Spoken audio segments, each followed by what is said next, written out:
kakati olunaku olwali tugenda kutunuulira ku muyimo gw'omusajja osobola otya okontrolinga amazzigo bw'oba nga onaatera okumala n'obeera ng'ogazzayo. Kino ne kiba kikuyambako okubeera ng'owangaala oba nga at least olwawokko nga tonaba kutuuka kumala oba kusammula. Nekikuyambako okuba ng'osobola n'okuyamba ku mukyala wo okubeera nga atuuka ku ntiko naddala abasajja ng'okuba kalutu kamu.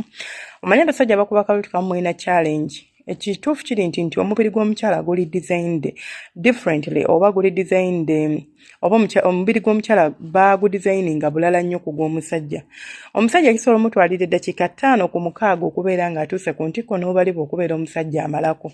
Naye ate omukazi kimutwalira eddakiika 2, 10, tugambe 10 okudda waggulu okubeera ng'omukyala oyo in fact ng'ayima okwetegekera okubeera ng'atuuka ku ntikko.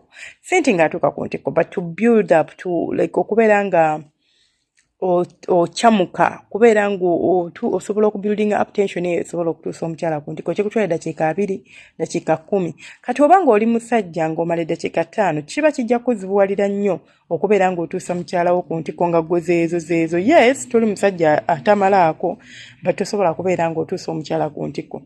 I'm not saying nti okwezina kulina kubeera nga kutuuka ku ntikko it's the only thing we look at. Nabagamba eyo mentality sigyagala gizimba mu bantu. I always take time explaininga ebintu binene byensomesa and I always make sure information yonna gwe nteeka wano mba mukozeeko research amala. Why? I know people believe in us. Abantu abalina channels abasomesa whatever oba osomesa bya bulamu oba osomesa byaki kyonna ky'osomesa omuntu asobola okulandinga ku video yo n'agikiririzamu n'agenda abigezisa ng'ate gwe oluusi wadde tokola kye tobitegeeza. That is why I make sure kyonna kyensharinga ku channel yange kyonna kyensomesa at least nkakasa nti kiri beneficiary ba subscriber bange oba kisobola okuyambako mu ngeri emu nti it will not harm you n'oba okikoze. So tudde ku nsonga kigenda kuyambako gwe omusajja amala amangu omusajja akuba akamu n'otaddangula okubeera ng'osobola okubeera ng'owa omukyala w'essanyu eri omu kisenge tomuleka mu kkubo. Omukazi omukwatako n'omukyamula mu ddakiika 5 tugambe ddakiika 5 ddakiika 6 n'okita oba n'okivaamu oba ng'omuntu gw'otakudde n'omala n'omulekaawo. That is what really it means eri omukazi yenna. Kati abasajja mulina kye tuyita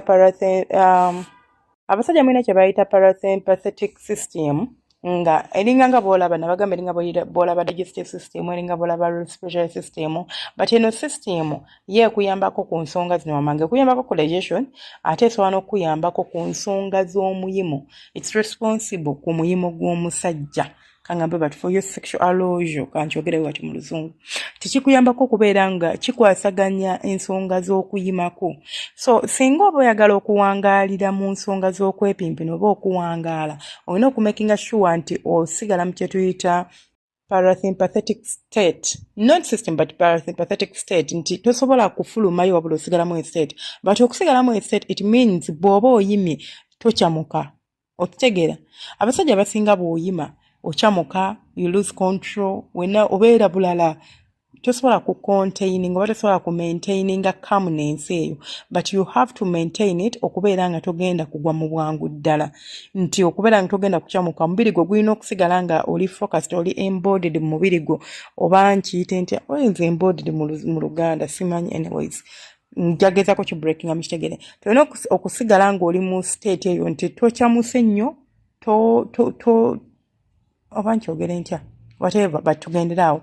So okikola otya yensonga enkulu olina okumastaringa kye tuyita okontrolinga okussako.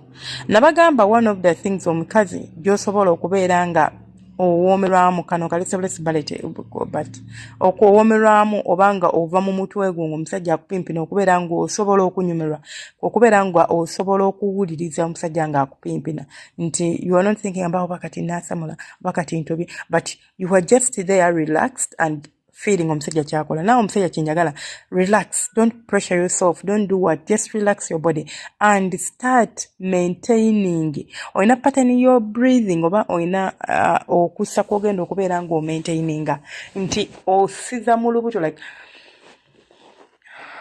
like you breathe in so deep mu lubuto lwo ng'osika omukka n'olubuto lwo through your lungs to your stomach, then nomala no releasing it slowly.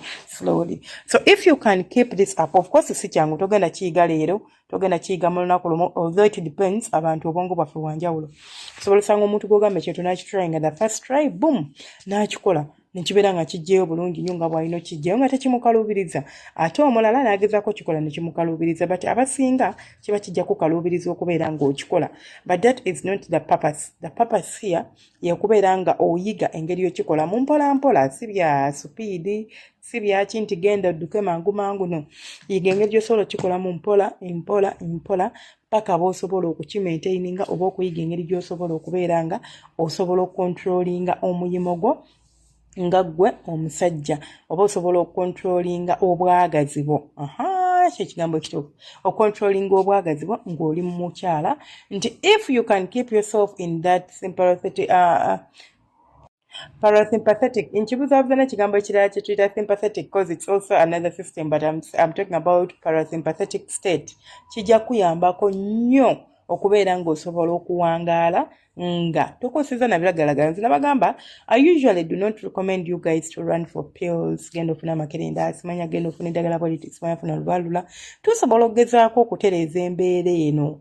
Because a lot of men oba basajja bangi kirizagana bafeesinga ekizibu kino oba balina ekizibu kino. Naye tusobola okugezaako okukitereeza nga tetudduse mu ddwaliro nti funa lino funa liri. Tetudduse waba herbalist nti nywa lino nywa liri. But ng'osoose kukozesa ebintu ebirina kyo. Because sometimes abantu abamu abalina embeera eno, it's just acquired. Si nti bw'otyo we watondebwa obadde okola bulungi then embeera neeterera. Can't we use other natural ways okubeera nga tutereeza embeera eno nga tetugenze kunywa ddagala, nga tetugenze kukola ki? Nkimanyi temwagala bibakoya kati ate simanya neetendeka okussa ate ebyo binkoya ate tebijja kola.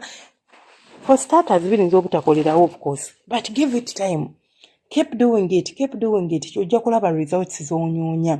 Akakodyo akokubiri k'osobola okukozesa era ngenda bawa obukodyo bubiri. Kano nsubira nali nkasomesezzaako, this is not the first time, but independently sikasomesako, but I know I've ever mentioned it somewhere, somehow. So, akakodyo akokubiri k'osobola okukozesa. Omusajja yenna bw'aba nga anaatera okuyima, like anaatera okusammula. Ebinege byo bikiringing oba byambuka ne byekwata, ne byekwata ku mukirago, like byesika ne bidda waggulu, then ne clinging oba ne bikwata ku mukira bwebiti nga byefunyize. But the only way you can control okubeera kubanga wano oba toli ku malabula oba onaatera waayi amazzi g'ofulumya oba amazzi go agitulating oba g'ofulumya oba enkwaso ziviira ddala wansi mu binege. Tulinayo kye bayita tests ezivaamu enkwaso, then enkwaso ne zambuka mu butubes obwo waliwo kye bayita sperm duct n'ebisigadde until bwe zigenda ne zibeera nga zikola ki, nga zifuluma omulundi gumu wettu. So before enkwaso zino okubeera nga zifuluma,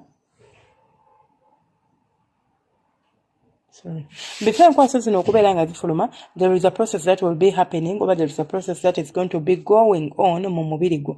Kitegeeza ebinege bigenda kwesika because waliwo ekitambula okuva eno mu binege okujja then zigenda zisikane semen then bazitwale zifulume. Kati kwe bw'owulira ng'ebinege byese bicontractinze biri kudda waggulu, kitegeeza onaatera osamula. Sika ebinege byo bize wansi, tebigenda kuluma, nothing will happen, just pull them down oba bisike obyawule kuki ku musolo gwo, like ng'obisika obize wansi. Munange kino kigenda kuyambako okureversinga process oba okudelayinga process gye badde bitambulirako. For example, obadde olina ky'ozimba, then all of a sudden nekiyiika, kitegeeza ogenda kuddamu okole ki, okizimbe. This is what happens. Nti whatever was going on kibadde distracted, kaya kirina okuddamu kyezimbe buto, which it is buying you time oba kikugulirayo akadde ak'okubeera ng'okyazina ate nga tosamudde ate nga togudde. So tuleero tugenda kulaba obukodyo obukka bubiri, tujja kulaba obukodyo obulala mpola nabagamba nja kubeera breakinga video zino mpola like ngamba waako mpola paka tunaba nga tusobodde okumalayo ensonga zino ez'okubeera ng'omuntu osobola osengisa munno naye nga togenze kumira makerenda, togenze kukola ki. And abasajja abali whenever you find yourself in such a situation, obadde musajja ng'ofunctioninga bulungi, all of a sudden ebintu ne byonooneka, mukwano topakuka, do not rush. Toyanguyiriza kugenda ate mbuno kangende ndabe kangenda ate nfuna eddagala ate bannange otidde okoze otya. Keep calm. sometimes it's just even I think kigenda kubeerawo mwezi gumu omala oterere, maybe you are passing through some situations, olina byankizaati, olina depression, olina ebikusumbwa byosobola otereeza, embeera neetereera. Mubeere bulungi, Omukama bankuumire, abanjagalire, temujjanga okwo. Mbaagala nnyo bantu bange, mweraba. Temweraba subscribinga, likinga no commentinga.